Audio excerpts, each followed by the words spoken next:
ముందుగా మన తండ్రి అయిన దేవునికి, ప్రభు అయిన యేసుక్రీస్తు ద్వారా వేవేల కృతజ్ఞతాస్తుతులు చెల్లిస్తూ, దేవుడు తన యొక్క కృపా సత్యము ద్వారా మనల్ని ఎంతగానో ప్రేమిస్తున్నాడు.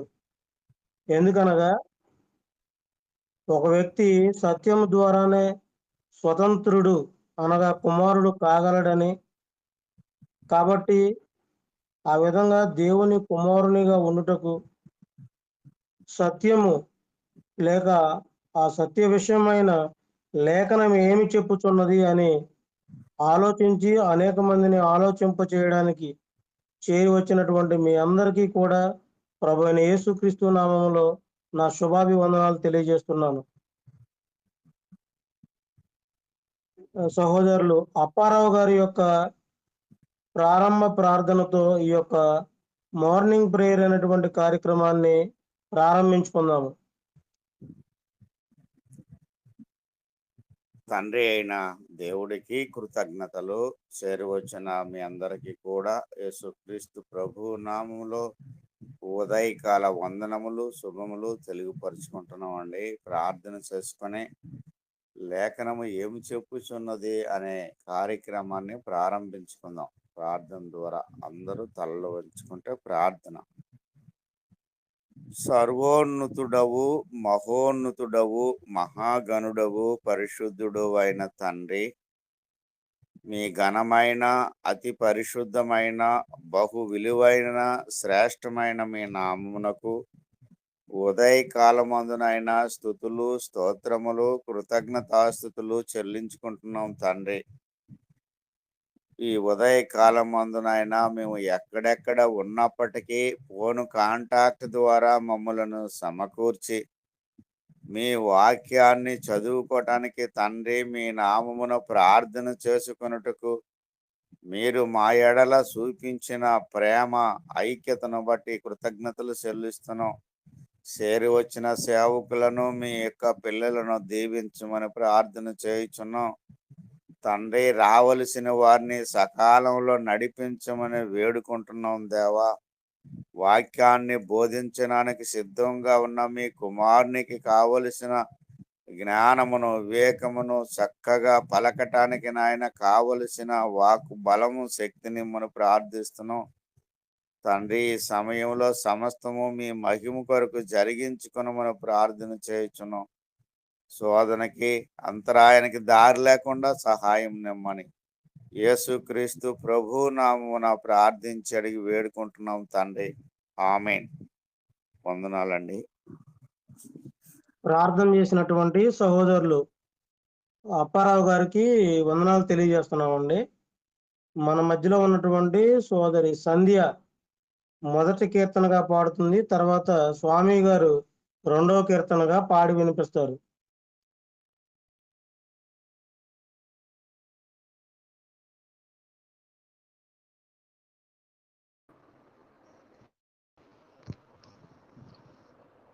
అందరికి వందనాలండి.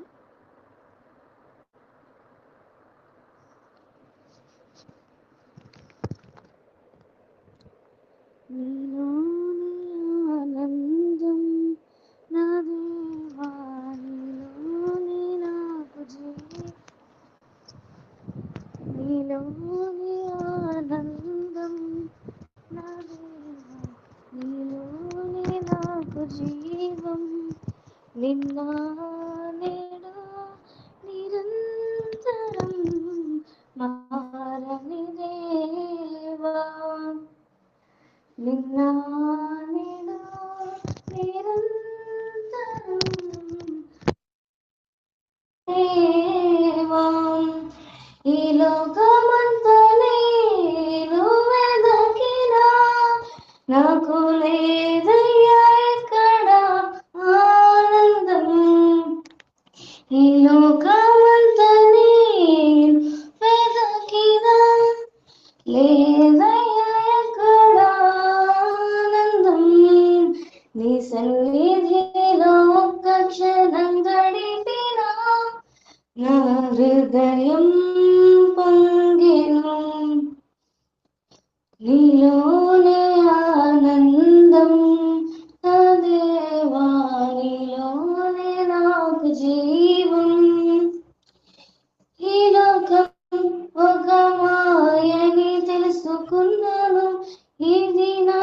సొంతం కాదనుకున్నాను. ఈ లోకం ఒక మాయని తెలుసుకున్నాను. ఏది నా సొంతం కాదని అనుకున్నాను. తప్పిపోయిన కుమారుని నేనైతే నా కొరకై నిరీక్షించే తండ్రి నా యేసు. తప్పిపోయిన కుమారుని నేనైతే నా కొరకై నిరీక్షించే తండ్రి నా యేసు. ఈ లోకమంతా నేను వెదకినా లేదయ్యా ఎక్కడ ఆనందం. నీ సన్నిధిలో ఒక్క క్షణం గడిపినా నా హృదయం పొంగెను. ఈ లోకమంతా నేను వెదకినా లేదయ్యా ఎక్కడ ఆనందం. నీ సన్నిధిలో ఒక్క క్షణం గడిపినా నా హృదయం పొంగెను. ఈ ప్రేమ నీ ప్రేమకు సాటి రాదయ్యా. ఎన్ని ఉన్నా నీతో సరి ఏది కాదయ్యా. ఈ ప్రేమ నీ ప్రేమకు సాటి రాదయ్యా. ఎన్ని ఉన్నా నీతో సరి ఏది కాదయ్యా. నన్ను మరువని ప్రేమ నీదయ్యా. నన్ను మార్చుకున్న ప్రేమ నీదేసయ్యా. నన్ను మరువని ప్రేమ నీదయ్యా. నన్ను మార్చుకున్న ప్రేమ నీదేసయ్యా. ఈ లోకమంతా నేను వెదకినా నాకు లేదయ్యా ఎక్కడ ఆనందం. నీ సన్నిధిలో ఒక్క క్షణం గడిపినా నా హృదయం పొంగెను. ఈ లోకమంతా నేను వెదకినా లేదయ్యా ఎక్కడ ఆనందం. నీ సన్నిధిలో ఒక్క క్షణం గడిపినా నా హృదయం పొంగెను. నీలోని ఆనందం నా దేవా, నీలోని నాకు జీవం.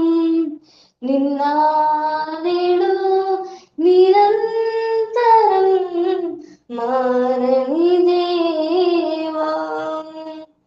నిన్న నేడు నిరంతరం మారని దేవా. ఈ లోకమంతా నేను వెదకినా నాకు లేదయ్యా ఎక్కడ ఆనందం. నీ సన్నిధిలో ఒక్క క్షణం గడిపినా నా హృదయం పొంగెను. ఈ లోకమంతా నేను వెదకినా లేదయ్యా ఎక్కడ ఆనందం. నీ సన్నిధిలో ఒక్క క్షణం గడిపినా నా హృదయం పొంగెను.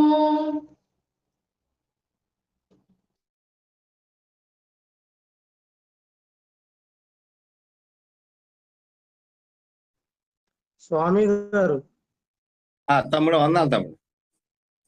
సరే, తండ్రి అయిన దేవునికి కృతజ్ఞతాస్తుతులు. కూడొచ్చిన మీ అందరికీ యేసు ప్రభు నామములో వందనాలండి. స్తుతిని పాడేదా అని పాట పాడి దేవుని మహిమపరుచుకుందాం. స్తుతినే పాడేదా యేసు ప్రభు, స్తుతినే పాడేదా యేసు ప్రభు. దుర్గమా శైలమా శృంగమా నా సర్వమా.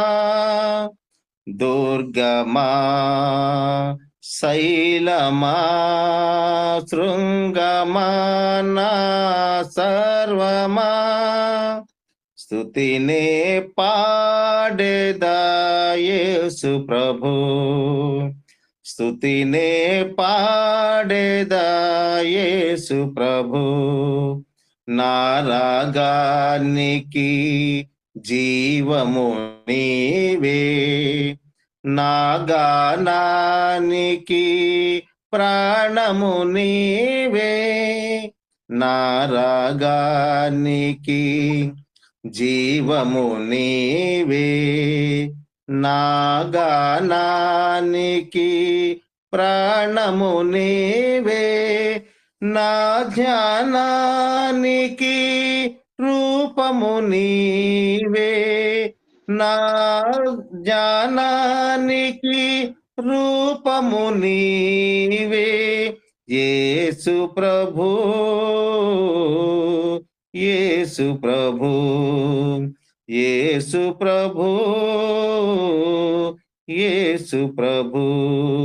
స్తుతినే పాడేదా యేసు ప్రభు, స్తుతినే పాడేదా యేసు ప్రభు. నా గమనానికి ద్వారము నీవే, నా పయనానికి తీరము నీవే, నా గమనానికి ద్వారము నీవే, నా పయనానికి తీరము నీవే, నా మార్గానికి దీపము నీవే, నా మార్గానికి దీపము నీవే, యేసు ప్రభు, యేసు ప్రభు, యేసు ప్రభు,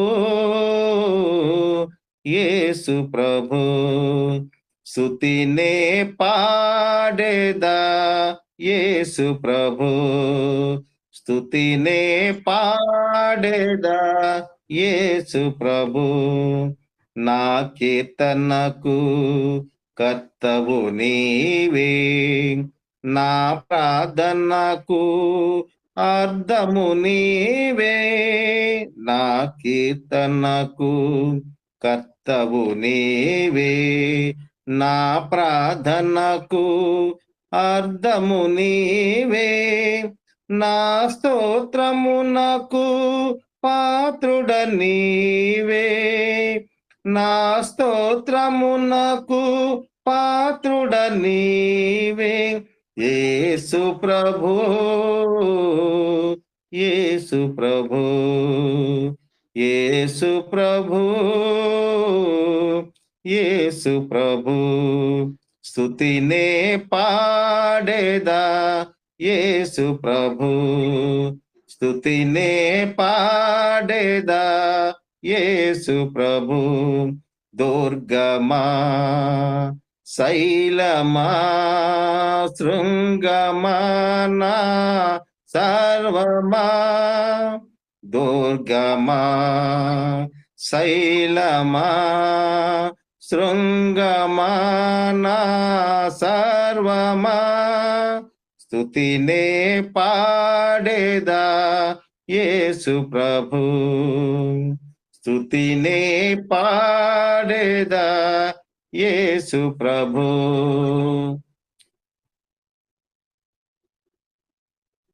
ఇప్పటి వరకు పాటలు పాడి వినిపించినటువంటి సహోదరి అలాగే సహోదరునికి వందనాలు తెలియజేస్తున్నామండి. వాక్య పఠనంలో భాగంగా ఆదికాండము 22వ అధ్యాయము మొదటి 6 వచనాలు సహోదరుడు స్వామి గారు చదువుతారు. తర్వాత 12వ వచనం వరకు సంధ్య చదువుతుంది. 12వ వచనం నుండి 18వ వచనం వరకు సహోదరి జ్యోతి చల్లపల్లిలో ఉన్నటువంటి జ్యోతి చదువుతుంది. 18వ వచనం నుంచి 24వ వచనం వరకు నేను చదువుతాను. ఓకే. ఆ సంగతులు జరిగిన తర్వాత దేవుడు అబ్రహామును పరిశోధించును. ఎట్లనగా ఆయన అబ్రహాము అని పిలవగా అతడు చిత్తము ప్రభువా అనెను. అప్పుడు ఆయన, నీ ఉన్న నీ కుమారుని అనగా నీవు ప్రేమించు ఇస్సాకును తీసుకొని మోరియా దేశమునకు వెళ్ళు. అక్కడ నేను నీతో చెప్పబోవు పర్వతాల మీద పర్వతములలో ఒకదాని మీద దహన బలిగా అర్పించమని చెప్పును. తెల్లవారినప్పుడు అబ్రాహాము లేచి తన గాడిదకు గంత కట్టి తన పనివారిలో ఇద్దరిని తమ కుమారుడగు ఇస్సాకును వెంట పెట్టుకొని దహన బలి కొరకు పొట్టేలు లేచి దేవుడు తనతో చెప్పిన చోటికి వెళ్ళును. మూడవ నాడు అబ్రాహాము కనులెత్తి దూరము నుండి ఆ చోటు చూసి తన పని వారితో, మీరు గాడిదతో ఇక్కడికి ఉండుడి, నేనును ఈ చిన్నవాడును అక్కడికి వెళ్ళి దేవునికి మొక్కు మరల మీ వద్దకు వచ్చిదమని చెప్పును. ఓకే. దహన బలికి కట్టెలు తీసుకొని తన కుమారుడగు ఇస్సాకు మీద పెట్టి తన చేతితో నిప్పును కత్తిని పట్టుకొని పోయాను.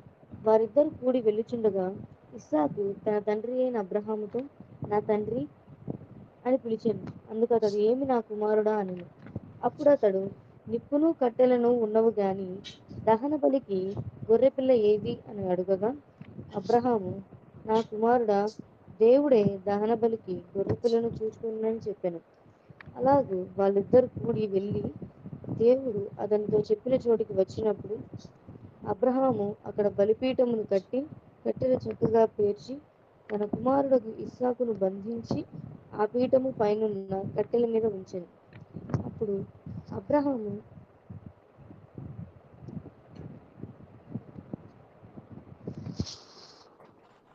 అబ్రహాము తన కుమారుని వధించుటకు తన చెయ్యి చాపి కత్తి పట్టుకొనగా యెహోవా దూత పరలోకం నుండి, అబ్రహామా, అబ్రహామా అని అతని పిలిచాను. అందుకతడు, చిత్తం ప్రభువా అనెను. అప్పుడు ఆయన, ఆ చిన్నవాని మీద చెయ్యి వేయకము, అతన్నేమీ చేయకము, నీకు ఒక్కడైనయున్న నీ కుమారుని నాకు వెనుతీయలేదు కనుక నీవు దేవునికి భయపడువాడు అని ఇందువలన నాకు కనబడుచున్నదనెను. అప్పుడు అబ్రహాము కన్నులెత్తి చూడగా పొదలో కొమ్మలు తగులుకొని ఉన్న ఒక పొట్టేలు వెనుక తట్టున కనపడెను.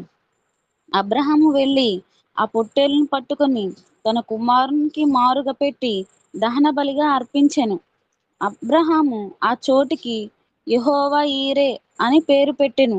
అందుచేత యెహోవా పర్వతం మీద చూచుకొనును అని నేటి వరకు చెప్పబడును. యెహోవా దూత రెండవ మారు పరలోకము నుండి అబ్రహామును పిలిచి ఇట్లనెను, నీకు ఒక్కడై ఉన్న నీ కుమారుని వెనుతీయక ఈ కార్యం చేసినందున నేను నిన్ను ఆశీర్వదించి ఆకాశ నక్షత్రము వలెను సముద్ర తీరమందలి ఇసుక వలెను నీ సంతానమును నిశ్చయముగా విస్తరింపచేసెదను. నీ సంతతి వారు తమ శత్రువుల గవిని స్వాధీనపరచుకొందురు. మరియు నీవు నా మాట వినినందున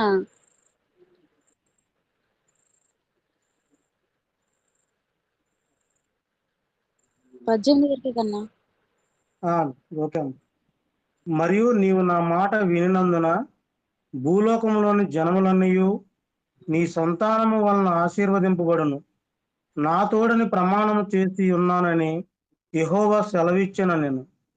తర్వాత అబ్రహాము తన పరివారి యొద్దకు తిరిగి రాగా వారు లేచి అందరూ కలిసి బెయేర్షెబాకు వెళ్ళిరి. అబ్రహాము బెయేర్షెబాలో నివసించెను. ఆ సంగతులు జరిగిన తరువాత అబ్రహామునకు తెలుపబడినదేమనగా, మిల్కాను ఆమెయు నీ సహోదరుడగు నాహోరునకు పిల్లలను కనెను. వారెవరనగా అతని జ్యేష్ఠ కుమారుడైన ఊజు, ఇతని తమ్ముడైన బూజు, ఆరాము తండ్రి అయిన కెమూయేలు, కెసేదు, హాజో, పిల్దాషు, ఇద్లాపు, బెతీయేలు రెబ్కాను కనెను. ఆ 8 మందిని మిల్కా అబ్రహాము సహోదరుడకు నాహోరునకు కనెను. మరియు రయూమా అను అతని ఉపపత్నియు తెబాహును, గహామును, తహాషును, మయాకానును కనెను. సహోదరులు, ఇప్పటి వరకు 22వ అధ్యాయాన్ని చదివినటువంటి సహోదరుడు అలాగే సహోదరులకు వందనాలు తెలియజేస్తూ ఈ 22వ అధ్యాయాన్ని సంక్షిప్తంగా వివరించవలసిందిగా సహోదరులు అప్పారావు గారిని ప్రేమతో ఆహ్వానిస్తున్నాం.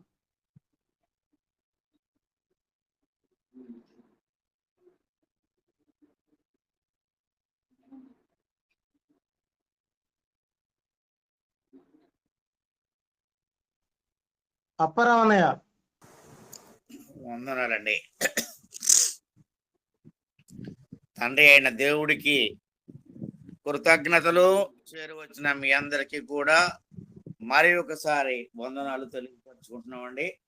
చదివిన లేఖనాన్ని ముఖ్యమైనటువంటివి కొన్ని మనము జ్ఞాపకం ఉంచుకోవడానికి తిరిగి దాన్ని రిపీట్ చేసుకొని చూద్దామండి. అందరికీ వందనాలు.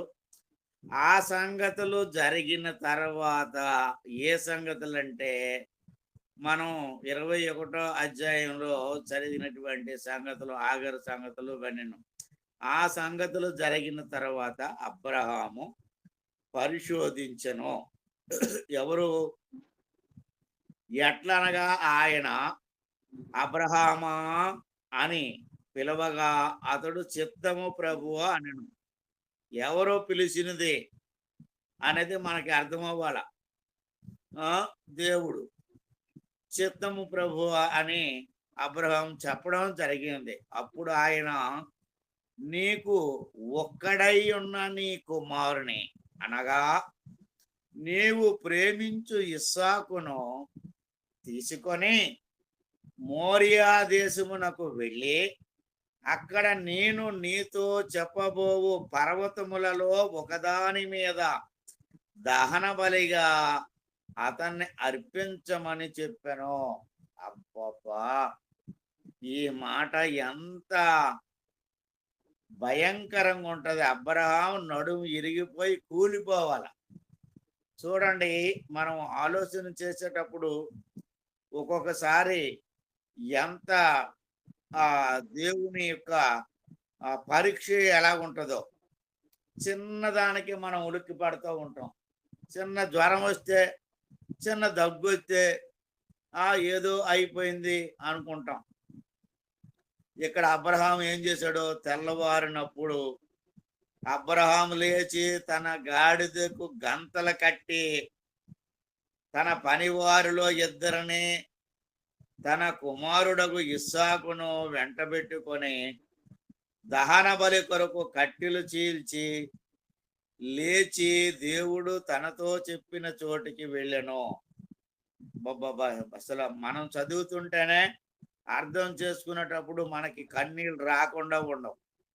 అర్థం చేసుకుని దాన్ని ఆలోచనలో పడినప్పుడు 3వ నాడు అబ్రహాము కన్నులెత్తి దూరము నుండి ఆ చోటు చూసి తన పనివారితో, మీరు గాడిదతో ఇక్కడనే ఉండండి, నేనును ఈ చిన్నవాడును అక్కడికి వెళ్ళి దేవునికి మొక్కి మరలా మీ వద్దకు వచ్చేద్దామని చెప్పి మీరు ఎక్కడ ఉండండి, పైకి రావద్దు, నేను ఈ చిన్నవాడు వెళ్ళి చూడండి మళ్ళీ ఎంత చమత్కారంగా చెప్తున్నాడు. దేవునికి మొక్కి మరలా వచ్చేదము అని చెప్తున్నాడు. దహన బలికి కట్టెలు తీసుకొని తన కుమారుడగు ఇస్సాకు మీద పెట్టి చేతితో నిప్పును కత్తిని పట్టుకొని పోయాను. వారిద్దరూ కూడి వెళ్ళుచూ ఉండగా ఇస్సాకు తన తండ్రి అయిన అబ్రహాముతో, నా తండ్రి అని పిలిచెను.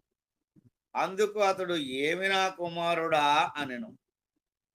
అప్పుడు అతడు, నిప్పును కట్టెలను ఉన్నవి గాని దహన బలికి గొర్రె పిల్ల ఏది అని అడుగగా,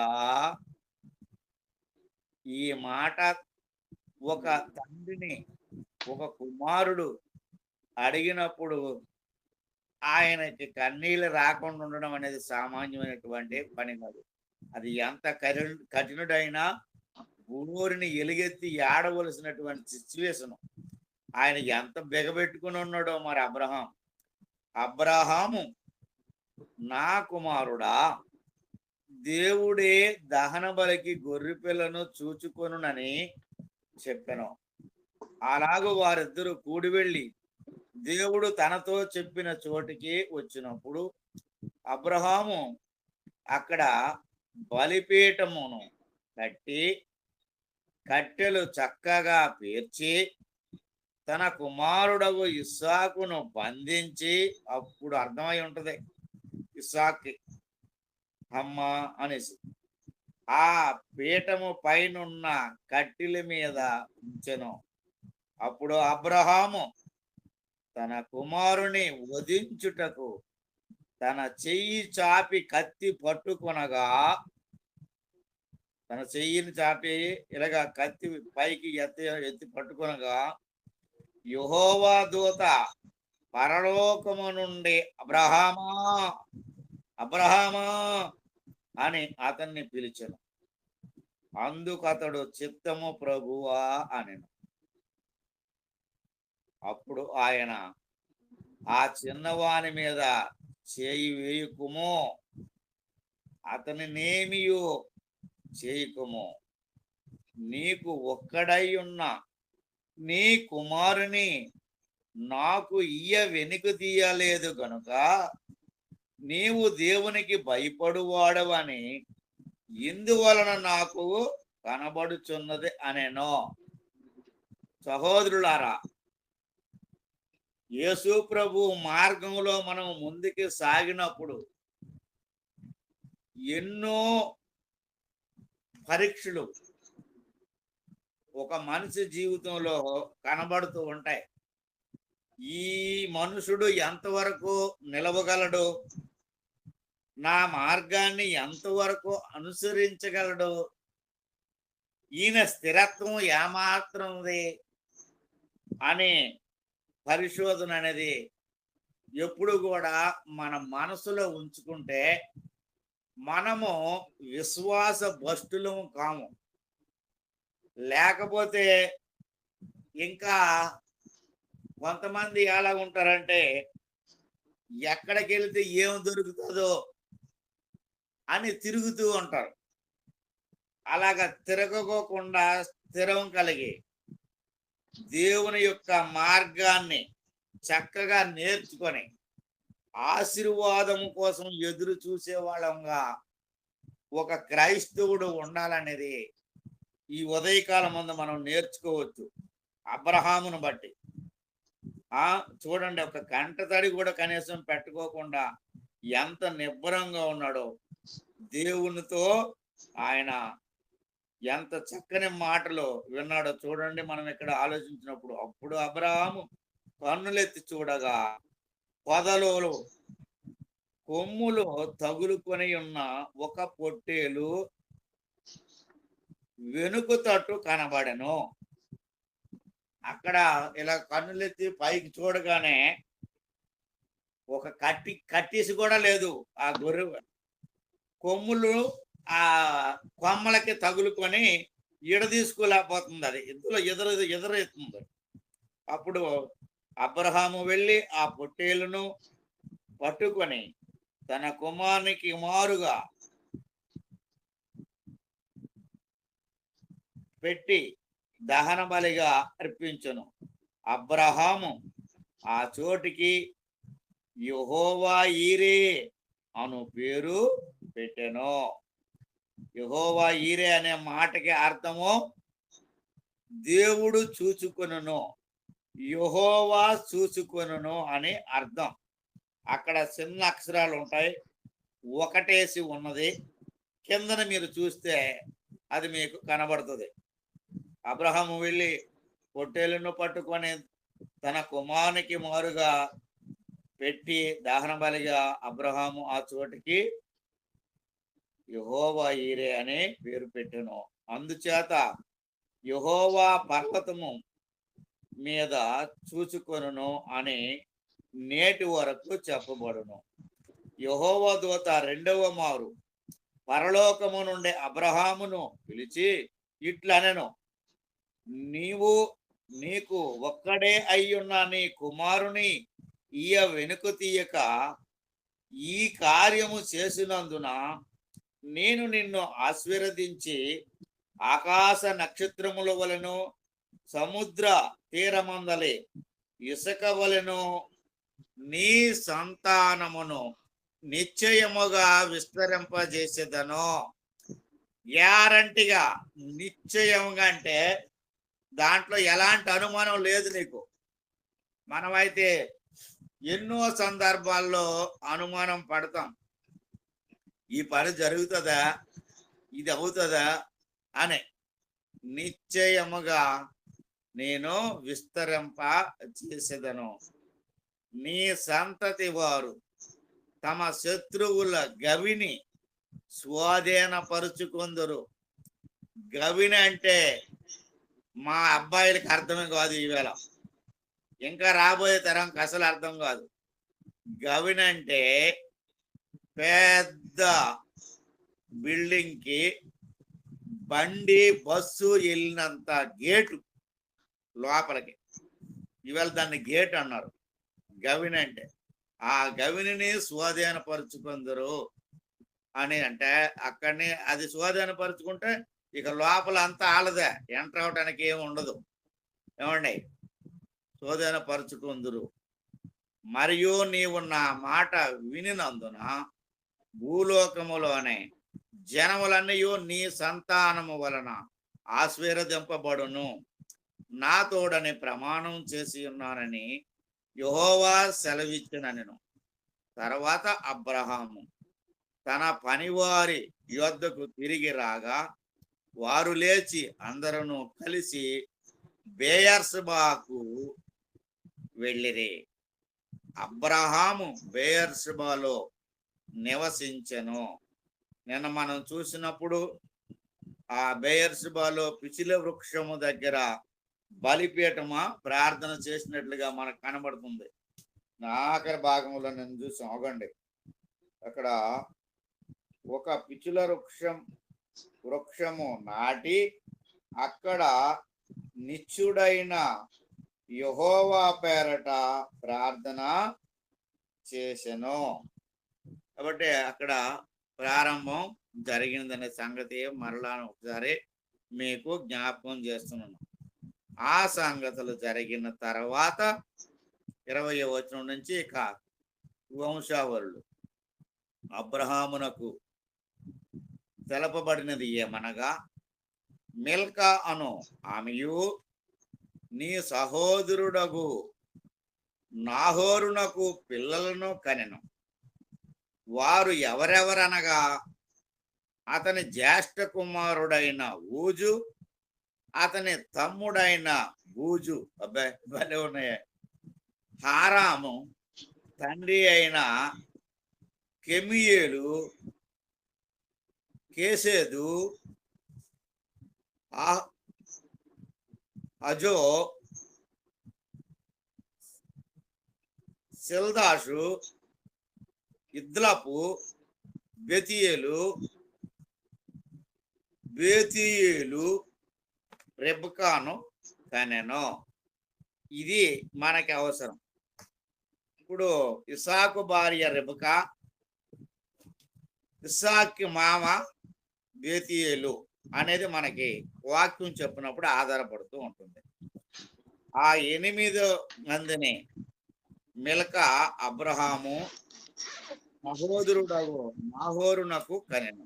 మరియు రయూమా అను అతని ఉపపత్నియు తెరాహును,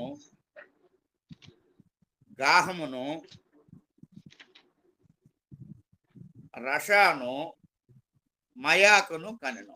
అందరికి వందనాలండి. ఇప్పటి వరకు వినిపించినటువంటి వాక్యమును 22వ అధ్యాయమును వివరించినటువంటి సహోదరులు అప్పారావు గారికి వందనాలు.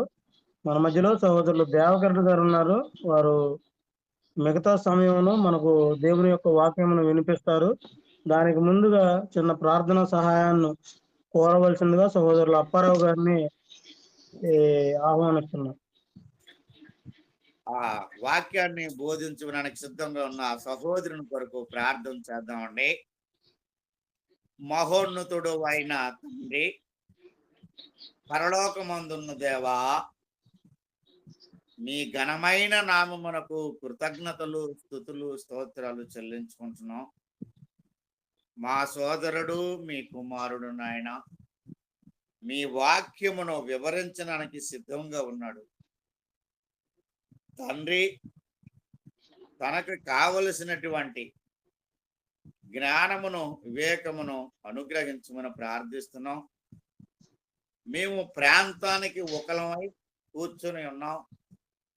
మా అందరికీ అర్థవంతంగా కావలసిన స్పష్టత, చక్కని పలుకులు నీ కుమారునికి అనుగ్రహించి మీరే మహిమ పొందమని యేసుక్రీస్తు ప్రభువు నామమున ప్రార్థిస్తున్నాం తండ్రి. ఆమేన్.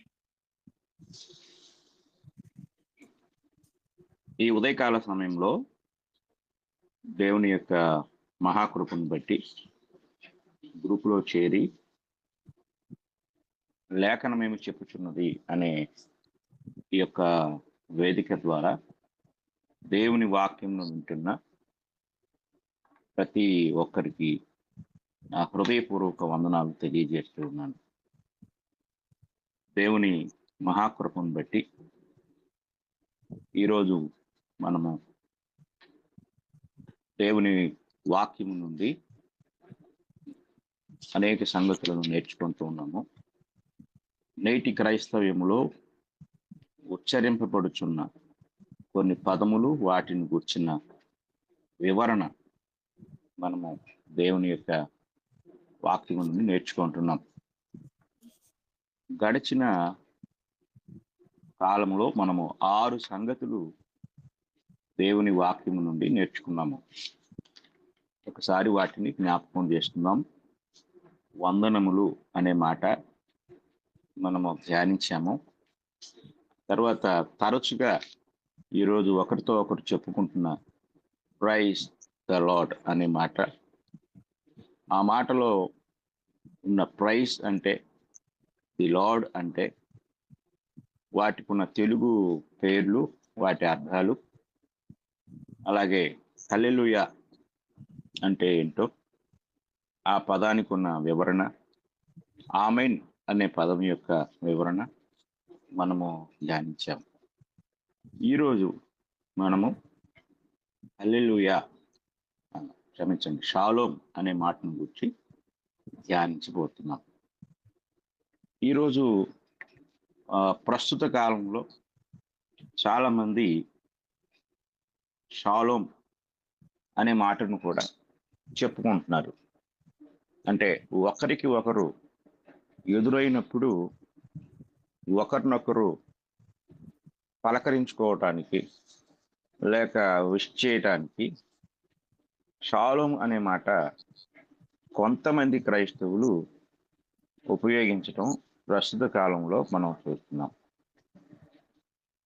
అయితే బైబిల్ గ్రంథంలో ఈ షాలోమ్ అనే మాట మనం పరిశీలించినట్లయితే పాత నిబంధనలో వ్రాయబడిన గ్రీకు మాట ఇది. క్షమించండి, హెబ్రీ మాట. హెబ్రీ మాట అంటే పాత నిబంధన హెబ్రీ భాషలో వ్రాయబడింది కనుక ఈ మాట షాలోమ్ అనే హెబ్రీ మాట నుండి వచ్చింది. ఇది బైబిల్ గ్రంథంలో పాత నిబంధనలో తెలుగు భాషలో సమాధానము అని ఎన్ని చోట్ల రాయబడిందో అన్ని చోట్ల ఈ మాట మనకి కనపడుతుంది. హెబ్రీ భాషలో షాలోమ్ షాలోమ్ అనే మాట నుండి ఇది ఇంగ్లీష్లోనికి పీస్ అనే మాటగా తర్జుమా చేయబడింది. ఈ పీస్ అనే మాట పాత నిబంధనలో 208 వచనములలో 236 సార్లు షాలోమ్ షాలోమ్ అనే హెబ్రీ మాటగా వ్రాయబడింది. దీన్ని ఇంగ్లీష్లో పీస్ అని తర్జుమా చేశారు. అయితే ఈ మాట క్రొత్త నిబంధనలో కూడా కనపడుతుంది. క్రొత్త నిబంధనలో ఈ షాలోమ్ అనే మాట, అంటే పాత నిబంధనలో ఉన్న ఈ షాలోమ్ అనే మాట ఈరేనే అనే మాటగా తర్జుమా చేయబడింది. అంటే చదివేటప్పుడు ప్రొనౌన్సియేషన్, ఉచ్చారణ ఎలా ఉంటుందంటే ఇరా నే అనే గ్రీక్ మాట, ఈ రా నే అనే గ్రీక్ మాట అలాగా తర్జుమా చేయబడింది. ఈ మాట క్రొత్త నిబంధనలో మనకి 86 వచనాల్లో 92 సార్లు వ్రాయబడింది. అసలు ఈ మాట తెలుగులోనికి మన పండితులు తర్జుమా చేసినప్పుడు సమాధానము అని తర్జుమా చేయటం జరిగింది.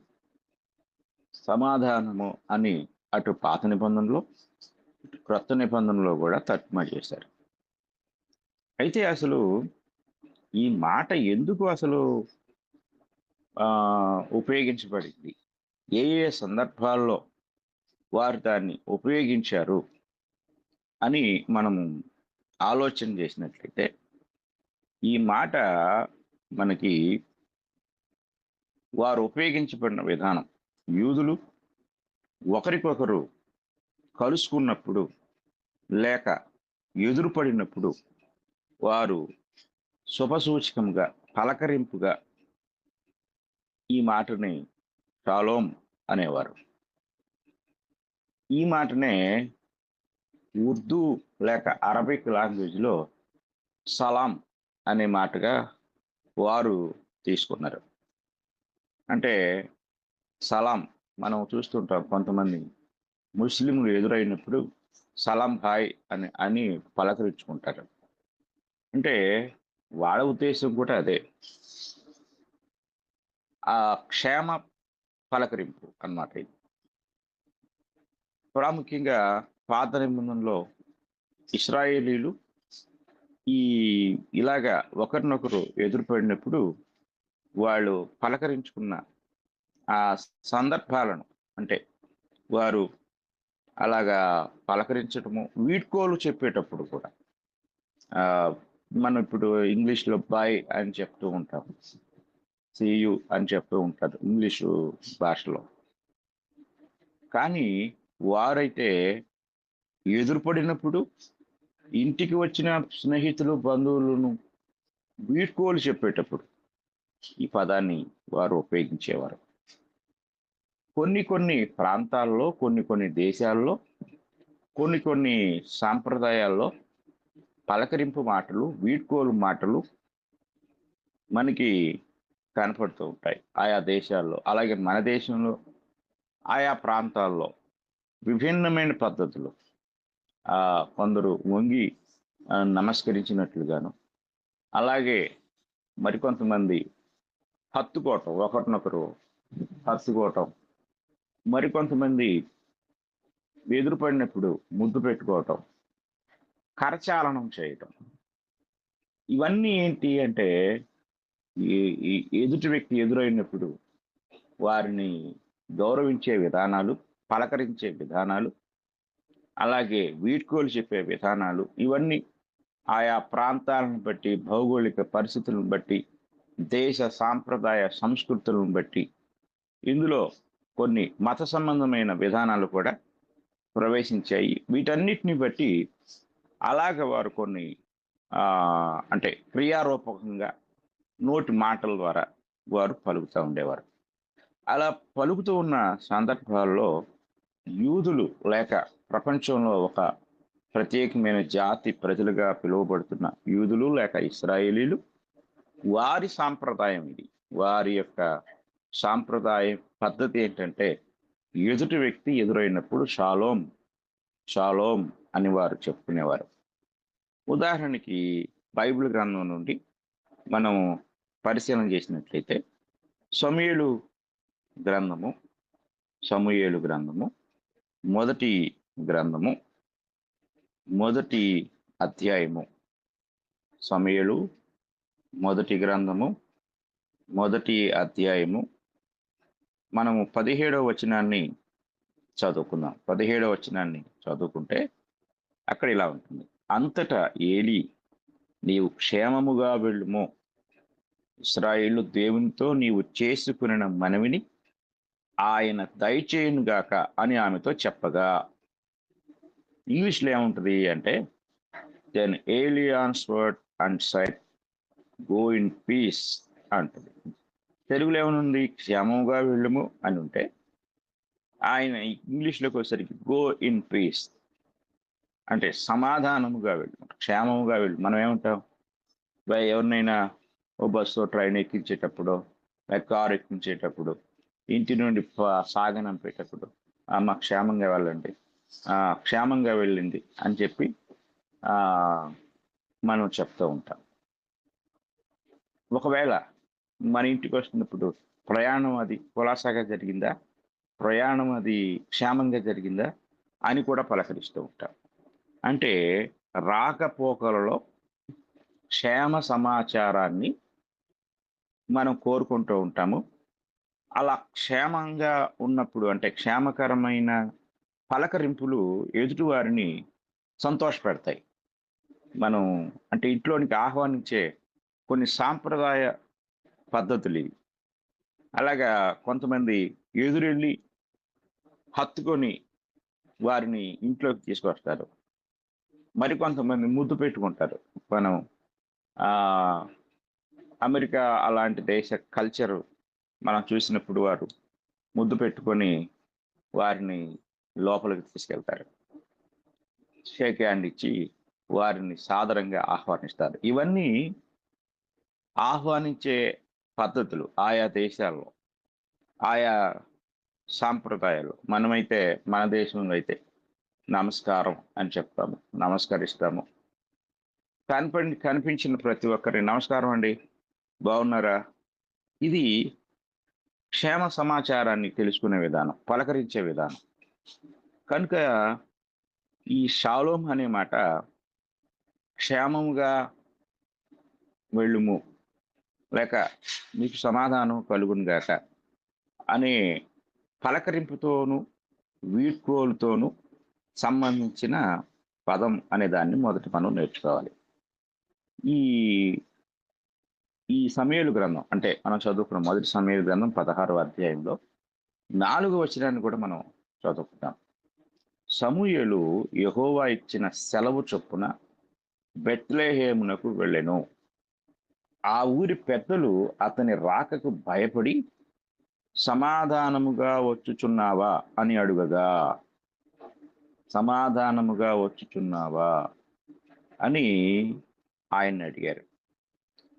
ఇక్కడ ఇంగ్లీష్లో ఏముంటుందంటే, కమిస్ట్ థౌ పీస్ఫుల్లీ అని ఆశ్చర్యార్థకం క్వశ్చన్ మార్క్ అక్కడ కనపడుతుంది.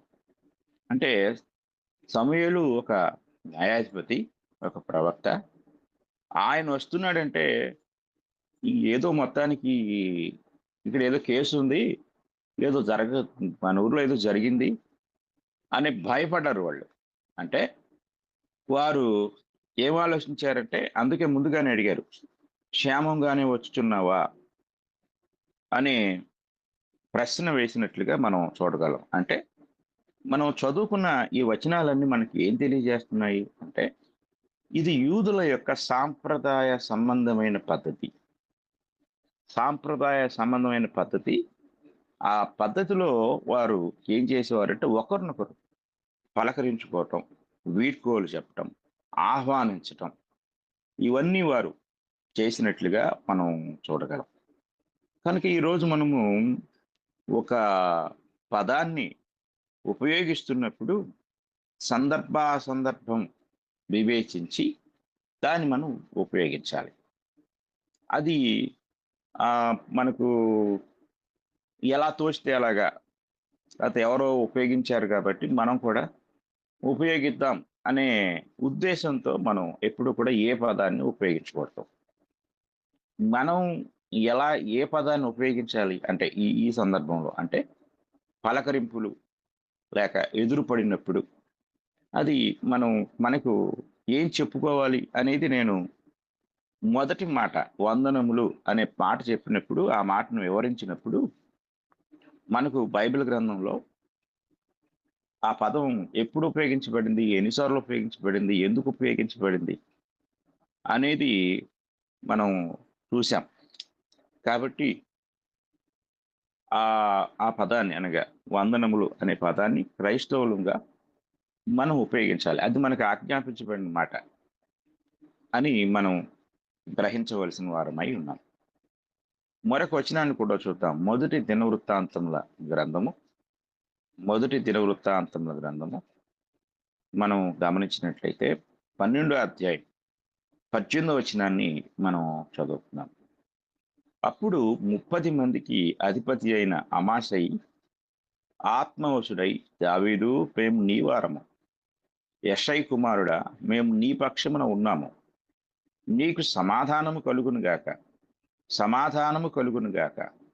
నీ సహకారులకును సమాధానము కలుగును గాక, నీ దేవుడే నీకు సహాయము చేయునని పలుకగా దావీదు వారిని చేర్చుకుని సౌలు మీద యుద్ధం చేయబడిన ఫిలిష్తీయులతో కూడా దావీదు వచ్చినప్పుడు. కనుక ఈ మాట మనం జాగ్రత్తగా ఆలోచించినట్లయితే వారిని చేర్చుకుని వారిని తన దండునకు అధిపతులుగా చేస్తునని అక్కడ మనకి కనపడుతుంది. అంటే వారు ఏం చెప్పారు? మేము నీ పక్షంలో ఉన్నాం, అంటే మేము శత్రుపక్షంలో లేము, నీ పక్షంలో ఉన్నాం కాబట్టి నీకు సమాధానము కలుగును గాక. మేము నీ సహకారులము కాబట్టి నీకు సమాధానము కలుగును గాక అని వారు పలికినట్లుగా అమాసై మాటలు మనం ఇక్కడ చూడగలం. కనుక ఈ సందర్భాలను మనం ఆలోచించినట్లయితే క్లిష్టమైన పరిస్థితుల్లో కూడా వారు నీకు సమాధానం కలుగును గాక అని చెప్పుడు ద్వారా ఎదుటి వ్యక్తుల్ని ధైర్యపరచడానికి, ఓదార్చడానికి కూడా ఈ పదాలు ఉపయోగించారు. అంటే సమాధానము అనే మాట ఏ సందర్భాల్లో ఎందుకు ఉపయోగించబడింది అనేది మనం జాగ్రత్తగా గమనించాలి. అది ఏ భాషకు సంబంధించింది, ఏ భాష మాట్లాడే ప్రజలు దాన్ని వాడారు, అది కూడా మనం గ్రహించాలి. కనుక మనం ఏ భాషలో ఉన్నాము, మన భాషలో మనం ఏమి ఉచ్చరించాలి ఈ సందర్భాల్లో అనేది చాలా ప్రాముఖ్యమైన విషయం. ఒక పదం దొరికింది కాబట్టి దానికి అర్థం ఏంటో, సందర్భం ఏంటో తెలియకుండా ఎవరో ఒకరు ఉపయోగించారు కాబట్టి మనం కూడా ఉపయోగించాలి అనే దానికంటే అసలు ఆ పదం యొక్క పూర్వాపరాలు ఏమిటి, అది ఎక్కడగా సంబంధించింది, ఏ ప్రజలకు సంబంధించింది, ఏ కాలానికి సంబంధించింది, ఏ సంస్కృతికి సంబంధించింది అనేది అంతా కూడా మనం పరిశోధించాలి. అదే దేవుడు చెప్పాడు కదా యెషయా గ్రంథంలో, యెహోవా గ్రంథమును పరిశీలించి చదువుకొనుడి అనే మాట. కాబట్టి ప్రతి పదాన్ని కూడా అర్థవంతంగా మనం పరిశీలించినప్పుడు మాత్రమే వాస్తవాన్ని మనం తెలుసుకోగలం. ఇక క్రొత్త నిబంధనకు మనం వచ్చినట్లయితే క్రొత్త నిబంధనలో యోహాను ముందుగా లూకా సువార్త చూద్దాం. లూకా సువార్త 2వ అధ్యాయము 14వ వచనాన్ని మనం చదువుకుందాం. అక్కడ ఈ మాట కనపడుతుంది. ఈ మాట మనం ఆలోచించినప్పుడు పరలోక సైన్య సమూహము వారంతా కూడా కలిసి ఒక స్తోత్ర కీర్తన చేశారు, స్తోత్రాన్ని పాడారు. సర్వోన్నతమైన స్థలములలో దేవునికి మహిమయు, ఆయనకిష్టులైన మనుషులకు భూమి మీద సమాధానమును కలుగునుగాక అని దేవుని స్తోత్రము చేయుచుండెను. ఇది అత్యంత ప్రాముఖ్యమైన మాట. ఎందుకు అంటే భూమి మీద ఆయనకిష్టులైన మనుషులకి సమాధానము కలగాలి అనేది ఇక్కడ వీరి ఉద్దేశం. అంటే మానవ జీవితంలో ఎదుర్కొంటున్న అనేక పరిస్థితుల్లో మనుషులు సమాధానాన్ని కోల్పోయారు. క్రీస్తు ప్రభు యొక్క రాక యావత్ మానవ జాతికి సమాధానాన్ని కలుగు చేస్తుంది అనేది ఈ మాట యొక్క ఉద్దేశం. అంటే భౌతికమైన సమాధానం కాదు, కానీ భౌతికంగాను ఆత్మ సంబంధంగాను పాపము చేత మనుషులు పోగొట్టుకున్న ఆ సమాధానం, ఏదేను తోటలో దేవుడు ఆయన కుమారుడు దైవ మానవుల మధ్య కలిగిన శత్రుత్వం సమాధానాన్ని దూరం చేసింది. ఆ సమాధానము తిరిగి భూమి మీద కలగాలి అనేది ఇక్కడ ఉన్న వచనం యొక్క ఉద్దేశం. జాగ్రత్తగా మనం పరిశీలన చేసినట్లయితే పౌలు గారు రోమీయులకు రాసిన పత్రిక నుండి తెలియజేసిన కొన్ని విషయాలను మనం చదువుకున్నప్పుడు, రోమీయులకు రాసిన పత్రికలో అపోస్తులైన పౌలు గారు ఆయన పాపము యొక్క ప్రభావాన్ని గురించి మాట్లాడుతూ 5వ అధ్యాయం రోమా పత్రిక 5వ అధ్యాయము 10వ వచనాన్ని మనం చదువుకుందాం. ఏలయనగా శత్రువులమై ఉండగా ఆయన కుమారుని మరణము ద్వారా మనము దేవునితో సమాధానపరచబడిన ఎడల సమాధానపరచబడిన వారమై ఆయన జీవించుట చేత మరి నిశ్చయముగా రక్షింపబడుదుము. అంతేకాదు, మన ప్రభు అయిన యేసుక్రీస్తు ద్వారా మనము దేవుని యందు అతిశయపడుచున్నాము. ఆయన ద్వారానే మనము ఇప్పుడు సమాధాన స్థితి పొంది ఉన్నాము. జాగ్రత్తగా మనం గమనించాలి.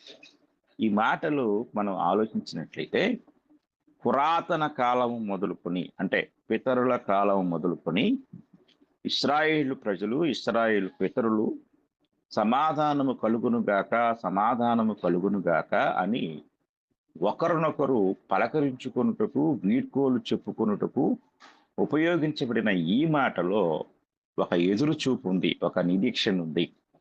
ఎప్పుడు కలుగుతుంది సమాధానము అంటే, ఎదుటి వ్యక్తి నిన్ను పలకరించినప్పుడు మాత్రమే ఈ సమాధానము కలుగదు. అది మొదటి పాయింట్. ఒకవేళ వారు చెప్పుకున్నట్లుగా షాలోం అని మనం అన్నంత మాత్రాన మనకు సమాధానం లేదు. ఎంతో మంది ఈరోజు వారి హృదయాల్లో దుఃఖాన్ని, బాధను, వేదనను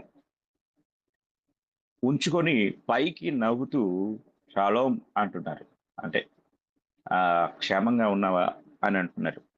ఎవరైనా ఎదురైనప్పుడు అందరూ క్షేమంగా ఉన్నారా, మీరు మీ కుటుంబం క్షేమంగా ఉన్నారా, మీ పిల్లలు క్షేమంగా ఉన్నారా, వారు ఎదురైనప్పుడు, పిల్లలు ఎదురైనప్పుడు బాబు అమ్మా నాన్న క్షేమంగా ఉన్నారా అని చాలా మంది మన వాడుక భాషలో పలకరిస్తూ ఉంటారు. కానీ ఎప్పటి నుండో యూదులు లేక ముస్లింలు షాలోం, సలాం అని తెలుగులో మనం క్షేమంగా ఉన్నామా అని చెప్పుకుంటున్న మాట ఒక వ్యక్తి యొక్క జీవితానికి జరుగుతుంది అంటే అనుకుంటే కాదు. దేవదూతలు కీర్తించిన కీర్తనలో మనుషులకు సమాధానం ఒక చిన్న ప్రవచనం నడిచింది. అది ఎప్పుడు నెరవేరింది అంటే, చూడండి ఇక్కడ మనకు పౌలు గారు తెలియజేస్తున్న విషయాలను మనం ఆలోచిస్తే, ఎఫెసీయులకు రాసిన పత్రిక 2వ అధ్యాయం, ఎఫెసీయులకు రాసిన పత్రిక 2వ అధ్యాయము మనము చదువుకున్నట్లయితే 14వ వచనం ఇలాగ చెప్తుంది. 14వ వచనం చూడండి. ఆయన మన సమాధానమై ఉండి మీకును మాకును ఉండిన ద్వేషమును, అనగా విధిరూపకమైన ఆజ్ఞలు గల ధర్మశాస్త్రమును తన శరీరమందు కొట్టివేయుట చేత మధ్య గోడను పడగొట్టి మన ఉభయులను ఏకము చేసెను. ఇట్లు సంధి చేయుచు ఈ ఇద్దరిని తన యందు ఒక్క నూతన పురుషునిగా సృష్టించి తన శిలువ వలన ఆ ద్వేషమును సంహరించి దాని ద్వారా వీరిద్దరిని ఏక శరీరముగా చేసి దేవునితో సమాధానపరచవలనని ఇలాగు చేసిన గనుక ఆయనయే మనకు సమాధానకారకుడై ఉన్నాడు. ఏ దేవదూతలు భూమి మీద సమాధానము కలుగునుగాక అని స్తోత్రం చేశారో దాని నెరవేర్పు ప్రభు అయిన యేసుక్రీస్తు ద్వారా ఈ లోకంలో ఉన్న సమస్త మానవాళికి దొరికింది. ఈ 2వ అధ్యాయము సృష్టిలో దేవుని ప్రజలుగా ఉన్న యూదులకు అలాగే అన్ని జనులకు మధ్యవర్తి అయి సమాధాన కారకుడై సమాధానాన్ని అనుగ్రహించ ఈ లోకానికి వచ్చిన ప్రభు అయిన యేసుక్రీస్తు ద్వారా అనుగ్రహించబడిన సమాధానాన్ని గురించి ఇక్కడ పౌలు గారు వ్రాస్తూ ఉన్నాడు. కనుక ఈ మాటలు మనం జాగ్రత్తగా పరిశీలించినట్లయితే సమాధానం షాలోం అని చెప్తే రాదు. అసలు అది మనకు సంబంధించిన పదమే కాదు, అది యూదుల పదం. వేల సంవత్సరాల నుండి సమాధానం కోసం వారు ఎదురు చూస్తూ ఉన్నారు. ఆ సమాధానాన్ని అనగా ఏదేను తోట నుండి పోయిన సమాధానాన్ని, కలిగిన శత్రుత్వాన్ని క్రీస్తు ద్వారా తిరిగి ఆ శత్రుత్వం రూపుమాపబడి క్రీస్తు ప్రభు ద్వారా సర్వ మానవాళికి సమాధానం వచ్చింది. ఈరోజు క్రీస్తులోనికి ప్రవేశించకుండా, పాపము నుండి విమోచించబడకుండా ఏదో ఎవరో చెప్పారు అని చెప్పేసి షాలోం అంటే మనల్ని మనం మోసగించుకున్నట్టే. ఇది చాలా ప్రమాదకరమైన పరిస్థితి. కనుక దేవుడు మనకు సమాధానాన్ని అనుగ్రహించడానికి ఆయన ఒక అద్భుతమైన ప్రణాళిక వేశారు. ఒక అద్భుతమైన సంకల్పాన్ని ఆయన సంకల్పించారు. ఆ సంకల్పాన్ని గ్రహించి ఆయన యొక్క చిత్తాన్ని మనము నెరవేర్చడం ద్వారానే మన జీవితాల్లో షాలోం అనేది కార్యరూపం దాల్చుతుంది. కొరింథీయులకు రాసిన పత్రిక 2వ పత్రిక 5వ అధ్యాయము మనం చదువుకున్నట్లయితే అందులో 18వ వచనం ఇలా చెప్తుంది. కొరింథీయులకు రాసిన 2వ పత్రిక 5వ అధ్యాయం 18వ వచనం, సమస్తమును దేవుని వలనైనవి, ఆయన మనలను క్రీస్తు ద్వారా తనతో సమాధానపరచుకుని ఆ సమాధాన పరచు పరిచర్యను మాకు అనుగ్రహించెను. అదేమనగా దేవుడు వారి అపరాధములను వారి మీద మోపక, వారి అపరాధములను వారి మీద మోపక. ఎంత స్పష్టంగా చెప్తున్నాను చూడండి. క్రీస్తునందు లోకమును తనతో సమాధానపరచుకొనుచు ఆ సమాధాన వాక్యమును మాకు అప్పగించెను. ఎంత అద్భుతమో చూడండి ఇక్కడ. కనుక ఉట్టిగా మనం షాలోం అనుకునేది కాదండి. ఇది దేవుని మహా సంకల్పం. ఈ సంకల్పాన్ని మనం ముందు తెలుసుకోవాలి. ఏదో ఊరికే ఎవరో షాలోం అన్నారని కాదు, అది సమాధానం. నీ జీవితంలో ఆ సమాధానాన్ని నువ్వు పొందావా? మొదట. రెండవది, నీవు పొందిన సమాధానాన్ని దేవుడు పరిచర్యగా నీకు అప్పగించాడు. పరిచర్యగా అంటే ఓ పెద్ద మినిస్ట్రీ కాదు. నీవు ఏ సమాధానాన్ని పొందావో ఆ సమాధాన వాక్యమును దేవుడు మనకు అప్పగించాడు కదా. ఆ వాక్యం ద్వారా ఇతరుల హృదయాలలో సమాధానాన్ని నువ్వు కలిగించాలి. నువ్వు షాలోం అని చెప్తే కలగదు వారికి. ఊరికే అసలు ఆ మాటకే అర్థం తెలియదు. కొంతమంది షాలోం అంటారు. అసలు మనము మాతృభాషను వదిలి పరభాషను ఉపయోగించినప్పుడు ఉచ్చారణలో చాలా తప్పులు దొరుకుతాయి. ఒకవేళ ఆ భాషకు సంబంధించిన వారు ఎవరైనా వింటే బాధపడవచ్చు, కోప్పడవచ్చు కూడా. ఎందుకయ్యా వస్తే వాళ్ళు మాట్లాడు, లేకపోతే లేదు. వచ్చి రాని భాషను ఎందుకు కూని చేస్తావు అని కూడా కొంతమంది భావిస్తూ ఉంటారు. వాళ్ళ భాష పట్ల వారికి ఉన్న భాషాభిమానం. కనుక మనము భాష కాదు, అందులో భావాన్ని తెలుసుకోవాలి. కాబట్టి షాలోం అనే మాటను ఉపయోగించేటప్పుడు దాని పూర్వపరాలను మనం గ్రహించి నేర్చుకోవాలి. దేవుడు అనాది కాలం నుండి తలంచిన ఆలోచన సర్వమానవాళి జీవితంలో షాలోంగా అంటే సమాధానకరంగా అది నెరవేర్చబడాలంటే ఇది దూతలు పాడినట్లుగా లోకంలో ప్రతి ఒక్కరూ క్రీస్తునొద్దకు వచ్చి క్రీస్తు ద్వారా దేవుడు సమాధానపరుచుకునే ఆ యొక్క విధానాన్ని అంగీకరించి పాప క్షమాపణ పొందుట ద్వారా, క్రీస్తులోనికి ప్రవేశించడం ద్వారా, క్రీస్తు ద్వారా తిరిగి దేవునితో సమాధాన పరచబడుట ద్వారా మనము అసలైన సమాధానాన్ని మనం పొందగలము. ఆ సమాధానము నీకు కలుగునుగాక అని ఎదుటి వ్యక్తులతో కూడా చెప్పగలం. కనుక ఈ విషయాన్ని మనం గ్రహించాలని, అలాగా సమాధానం అంటే ఏంటో తెలుసుకోవాలని నేను ప్రేమపూర్వకంగా మీకు తెలియజేస్తున్నాను. కనుక బైబిల్లో ఉపయోగించబడిన ఏ పదాన్ని మనము పూర్వాపరాలు తెలియకుండా మన నోటికి వచ్చినట్లుగా ఉపయోగించకూడదు. ఎందుకంటే పరిశుద్ధ గ్రంథము దేవుని యొక్క సంకల్పాన్ని తెలియజేసింది ఈ గ్రంథం. కనుక ముందుగా దేవుని వాక్యాన్ని బోధించే బోధకులైన సహోదరులు ఆ పదాల యొక్క వివరాలు, వాటి అర్థాలు, వాటి పూర్వాపరాలు అన్నీ తెలుసుకుని మనం బోధించాలి. ఎందుకంటే మన నోట నుండి వచ్చిన మాట లోకంలో అనేక వ్యక్తులకు ప్రామాణికం అవుతుంది, తీసేసుకుంటారు వాటి.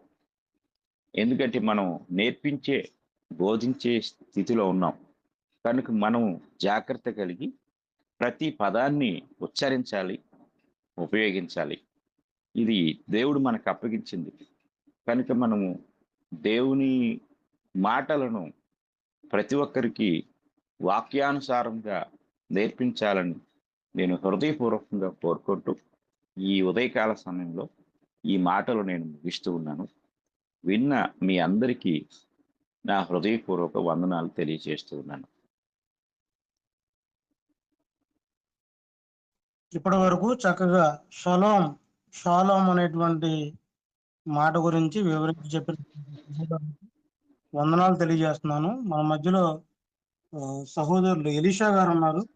వారి యొక్క ప్రార్థనతో మనం ముగించుకుని తర్వాత ఏమైనా ప్రశ్నలు ఉంటే సహోదరుని అడగవలసిందిగా ప్రేమతో ఆహ్వానిస్తాం. ప్రార్థన. పరిశుద్ధుడా, మహోన్నతుడా, మహోపకారి, పరలోకమందు ఆసీనుడు అయినటువంటి మా గొప్ప తండ్రి, ఈ ఉదయకాలంలో నాయన నీ ప్రియులు ఏర్పాటు చేస్తున్నటువంటి టెలిగ్రామ్ ద్వారా కొద్దిమంది నీ పిల్లలము కూడుకొని ప్రార్థనతో, పాటలతో, వాక్యముతో మిమ్మల్ని స్తుతించి గణపరుచుకుని గొప్ప బాధ్యత మాకు ఇచ్చారు తండ్రి. అందుకు మీకు వెళ్ళలేని కృతజ్ఞతాస్తుతులు, స్తోత్రములు మీ కుమారుని నామములో చెల్లిస్తూ మీకు ఉదయకాలంలో నాయన మరి నీ ప్రియులు అప్పారావు గారి ద్వారా ఆదికాండం 22వ అధ్యాయాన్ని వివరించడానికి కృప చూపారు. అలాగే నాయన దేవకిరణ్ గారి ద్వారా షాలోం అనేటువంటి పదం యొక్క పుట్టు పూర్వత్వాల గురించి, అది ఇప్పుడు ఉన్నటువంటి మేము ఆ పదాన్ని ఉపయోగించడం వలన మాకేంటి మేలు అనేటువంటిది, అది ఉపయోగించవచ్చా లేదా, ఉపయోగించవలసిన పదాలు ఏవి, చక్కని వివరాలు నీ ప్రియుని ద్వారా మాకు వివరించిన విధానాన్ని బట్టి మీకు వెళ్ళలేని కృతజ్ఞత స్తుతులు, స్తోత్రాలు తండ్రి. అయ్యా, ఇలాగున ప్రతి పదాన్ని కూడాను దాని భావాన్ని గమనించి మేము ఏ పదాలు ఎలాగా ఎక్కడ ఉపయోగించాలో అట్టి జ్ఞానవంతులుగా మమ్మల్ని అందరినీ ఆశీర్వదించమని వేడుకుంటున్నాము.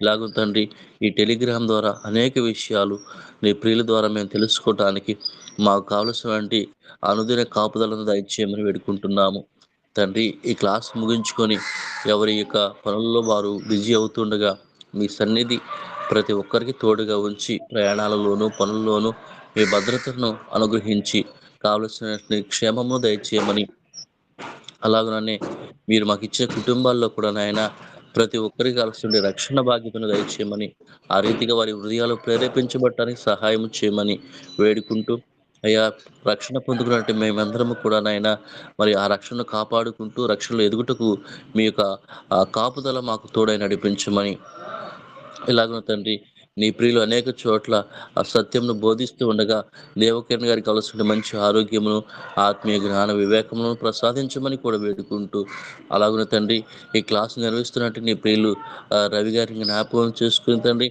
ఈ యొక్క క్లాసునైనా ఈ యొక్క జూమ్ యాప్ ద్వారా అనేక మంది మేలు పొందుకున్నట్లుగాను, నీ ప్రియునికి ఆశ నెరవేర్చినట్లుగా మీరు సహాయం చేయమని వేడుకుంటూ, ఇందులో పాల్గొంటున్న మేమందరం కూడాను మంచి బలమైన సాధనంలోగా వాడబడటానికి మీ కృప, మీ శాంతి, సమాధానములు సదాకాలం మాకు తోడై నడిపించమని, ఘనత, మహిమ, ప్రభావాలు మీరే పొందుకోమని క్రీస్తు వారి నామంలో ఈ మనవలన్నీ సమర్పించి అడిగి వేడుకుంటున్నాము పరమ తండ్రి. ఆమె. అందరికీ వందనండి. అందరికి వందనాలండి.